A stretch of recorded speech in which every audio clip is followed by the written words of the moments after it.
pas encore mort. Personne qui peut m'éradiquer. Fort, pour pas perdre il faut pratiquer. Sors, je me vide la tête là où les constituent. Faut que je m'exerce, un stylo, une prod qui tue. Salut à tous, alors enfin la troisième vidéo sur le corps à corps. Il faut savoir que j'ai fait deux premières vidéos pour introduire le corps à corps en Muay Thai, donc je vous remets les liens en haut. Il faut mieux commencer par regarder les deux premières vidéos avant de regarder celle-là si vous n'avez pas vu les deux autres. Donc l'idée c'était de vous proposer une troisième vidéo sur le corps à corps, mais cette fois c'est une vidéo, pour la première fois je vais commenter d'autres boxeurs en action, puisque donc là je vais vous proposer des boxeurs du Jeet Muay Non qui sont en train de travailler leur corps à corps. C'est Samia qui a eu la gentillesse de me filmer ça lors d'un de ses périples en Thaïlande. Je lui ai demandé de me filmer donc les pros en train de s'entraîner au corps à corps. Et donc je vais vous commenter un petit peu leur travail et leurs actions pour vous montrer un petit peu ce que c'est que du très très haut niveau de corps à corps, la complexité que ça représente et la vitesse de réalisation des différentes actions. Donc voilà, j'espère que ce format un peu inédit va vous plaire. Si jamais la vidéo vous plaît, n'hésitez pas à liker, à commenter et à vous abonner. Et n'oubliez pas non plus de me rejoindre sur Instagram, la chaîne du Mouais. Je vous propose voilà un petit contenu différent chaque jour. Donc voilà, à très bientôt. Contrôle assez classique au niveau de la nuque. Ça c'est de passer les mains, tentative de projection, pas mal, hein, tirant sur le côté droit. Là il contrôle plus au niveau des coudes que de la nuque, mais c'est voilà, là il faut passer sur la nuque. Les coudes ça se fait beaucoup d'essayer de contrôler le niveau des coudes. Ça permet de bien échanger les coups de genoux des coups de coude, mais faut quand même bien maîtriser son corps à corps avant de travailler au niveau des coudes uniquement. Là c'est ce qu'ils sont en train de faire. Ouais, belle projection, tentative de projection. On va le revoir, vous voyez, il va se mettre à bien tirer avec son bras droit, pousser avec son bras gauche, et puis essayer de balayer avec sa jambe droite, qui reste en position, il essaie même de balayer, mais là il a raté la jambe, donc ça n'a pas marché, l'autre est resté sur ses appuis. Donc l'autre, en plus il capitalise, l'autre a envoyé un genou, il a essayé de l'attraper pour faire tomber l'adversaire. Ouais, magnifique. Donc là il continue à travailler le travail de projection. Là il va tirer avec sa main droite, balayer avec le bras droit, avec la jambe droite, et puis enchaîner avec un genou au visage, comme l'autre n'est pas tombé, il a vraiment essayé de capitaliser là-dessus. Là, il y en a eu qui s'est pris une grosse projection à côté. Là, qu'est-ce qui s'est passé? Ouais, magnifique. Donc là, voilà, il a senti que son sparring envoyait un coup de genou droit, et donc il a tout de suite balayé la jambe d'appui. C'est vraiment du timing magnifique. C'est vraiment compliqué à faire, avoir un aussi bon timing, un aussi bon coup d'œil. Il sait vraiment sentir l'adversaire au corps à corps, comment est-ce qu'il se déplace. Il y en a un autre là, qui est rentré dans le champ. Donc là, voilà, travail classique, échange de coups de genou, saisie à la nuque. C'est intéressant, passage des bras. Ouais, belle projection. Oh là là, magnifique. Il a réussi à se récupérer et à contrer. Là, il y a une première projection. Voilà, il le tire en arrière, un balayant avec sa jambe droite. L'autre tombe pas et en même temps qu'il se relève, il continue toujours dans le même sens pour emmener l'adversaire aussi. On va le revoir encore une fois. Une première tentative de projection, mais l'autre se rattrape avec un équilibre de chat, et en plus il se permet de continuer à faire tourner l'adversaire pour le faire tomber, le prendre à son propre jeu. Honnêtement là c'est vraiment, faut vraiment avoir un très bon équilibre, plus un bon coup d'œil, un bon timing, c'est vraiment du très haut niveau, ce qu'ils sont en train de nous montrer. Donc voilà, continue, travail au coude, ouais, c'est intéressant là, ce qu'il fait c'est qu'il a posé ça se fait beaucoup ça, de poser le genou ou le tibia sur le bas-ventre, de tirer la nuque vers le bas pour bloquer l'adversaire. En général l'arbitre sépare assez rapidement. Donc c'est quelque chose qui se fait pas mal dans certaines situations. Bon voilà, ils font un peu les cakes, mais bon les Thaïs déconnent souvent quand ils travaillent, hein. C'est des longues sessions de corps à corps, parfois ils déconnent un peu, ça se fait beaucoup. Bon, vous voyez quand même l'entraîneur qui les surveille bien derrière, hein. C'est quand même pas la récré. Là, bon, c'est pas très conventionnel. Là c'est intéressant la prise qu'il a fait, voilà, comment est-ce qu'il saisit l'adversaire. Il joint ses mains dans le bas de son dos. Et ça c'est une prise dont il est très difficile de se défaire. Bon là il attrape les cordes, il n'a pas du tout le droit de faire ça. C'est pour ça qu'il se fait engueuler d'ailleurs, c'est énorme.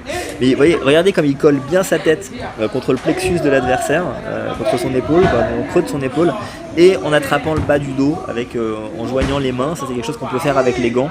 C'est très difficile de s'en défaire, et donc ça se voit beaucoup, ça se fait beaucoup. Il y a des échanges, des bons coups de genoux quand même. Travail assez classique au niveau de saisie, au niveau de la tête. Voilà, genoux, pas mal.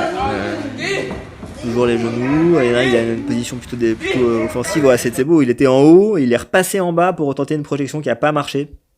Vous voyez comme c'est rapide, hein, vraiment c'est très vif pour essayer de surprendre l'adversaire. L'autre il n'a pas bronché, il est bien sur ses appuis.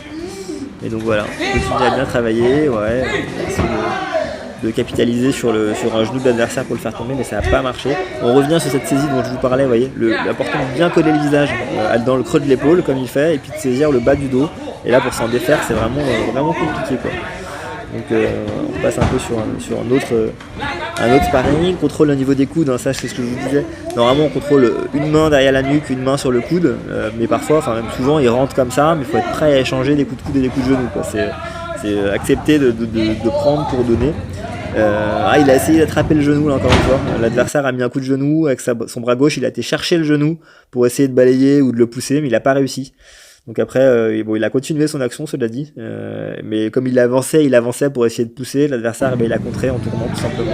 Il n'a pas réussi non plus à le faire tomber. Donc voilà, l'entraîneur qui les pousse toujours, hein, c'est un travail qui reste assez dense, hein, quand même en rythme.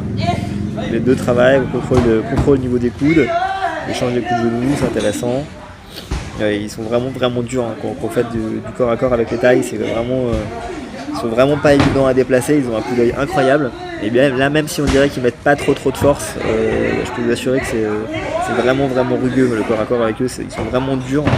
C'est vraiment une expérience particulière de travailler avec eux. Donc là c'est intéressant, vous voyez bien le contrôle des coudes, comment ils se crochettent les coudes mutuellement pour éviter de se prendre une projection et pour permettre de tirer ou de pousser l'adversaire d'un côté ou de l'autre. C'est vraiment quelque chose qu'on voit très souvent dans du corps à corps avancé dans les stadiums. C'est intéressant de voir tout le club travailler comme ça, c'est une belle image, hein. Ouais, ils sont 10 sur le ring, ça cravache, les entraîneurs qui surveillent. C'est vraiment typique d'un entraînement thaïlandais, c'est vraiment intéressant je trouve de vous montrer ça. Les mecs c'est tous du très haut niveau, là, vraiment tous ceux qui sont sur le ring. C'est vraiment intéressant. Alors, on revient sur les deux du début. En train de travailler toujours corps à corps. Magnifique projection, c'est vraiment un cas d'école, hein. Il est en haut, il va se faire un quart de tour quasiment en laissant traîner sa jambe gauche et en tirant l'adversaire vers lui. Hop, voilà, magnifique, il arrive à le faire tomber. Donc ça voilà, c'est typiquement une projection qui rapporte beaucoup de points dans les stadiums, donc dont ils sont très friands. Il va se relever, ils vont enchaîner direct, voilà, pas de chichi. Travaille au niveau de la tête, en haut. Il tente la même de l'autre côté, cette fois-ci ça n'a pas marché. Par contre là, magnifique, c'est ce que je vous disais, là il saisit le genou, il capitalise, par contre tout de suite il le pousse. Et là l'adversaire il shoot vraiment, il tombe vraiment bien en arrière, il a un bon timing, il a saisi le genou, hop il l'a poussé. Et il est tombé vraiment loin tout de suite. Donc vraiment encore une fois c'est une question de timing. Et avoir un bon coup d'œil. Continuer à travailler. Voilà, c'est vraiment intéressant. Saisie derrière la nuque, travail de passage des mains, contrôle des coudes de l'adversaire, échange de coups de genoux. C'est vraiment intéressant à voir. Voilà, tentative de projection. Il essaie de se projeter mais là, ça l'a pas fait. Alors, voilà, les échanges, travail. Alors là c'est intéressant ce qu'ils font. Ils sont tous les deux pas mal placés, ils essaient tous les deux de faire descendre le visage de l'adversaire. Et donc du coup ils donnent des à-coups comme ça pour bien placer leurs mains et bien faire descendre l'adversaire, mais ils le font tous les deux en même temps. Du coup ça marche pas. Et par contre ils veulent éviter la projection, du coup ils descendent tous les deux leurs appuis très bas. Vous voyez, ils écartent beaucoup leurs jambes. Magnifique, ils l'a crocheté. Donc là ils écartent leurs jambes, ils descendent leurs appuis au maximum pour descendre leur centre de gravité pour éviter la projection. Il y en a un là, il est vraiment filou, hop, il crochette la jambe et il essaie de pousser l'adversaire en arrière. Il va y arriver quand même, il le descend, ouais. Et bon après là ça devient un peu moins conventionnel, je pense que l'arbitre dans un stadium m'aurait arrêté. Et donc voilà, du coup ils continuent un peu leur épreuve de force. Et c'est vraiment intéressant à voir. Ils sont tous les deux à peu près bien placés, donc ils essaient vraiment de descendre le visage de l'adversaire. Donc là il essaie de faire la défense dont je vous parlais, mettre le genou en bas du ventre de l'adversaire et de le tirer vers le bas. Il vaut mieux laisser le pied vers l'extérieur dans ces cas-là. Là il l'a pas fait, du coup il s'est pris une projection en contre, avec l'adversaire qui en rajoute à mort en plus derrière. Ils sont marrants, ils sont toujours en train de faire un peu les cons.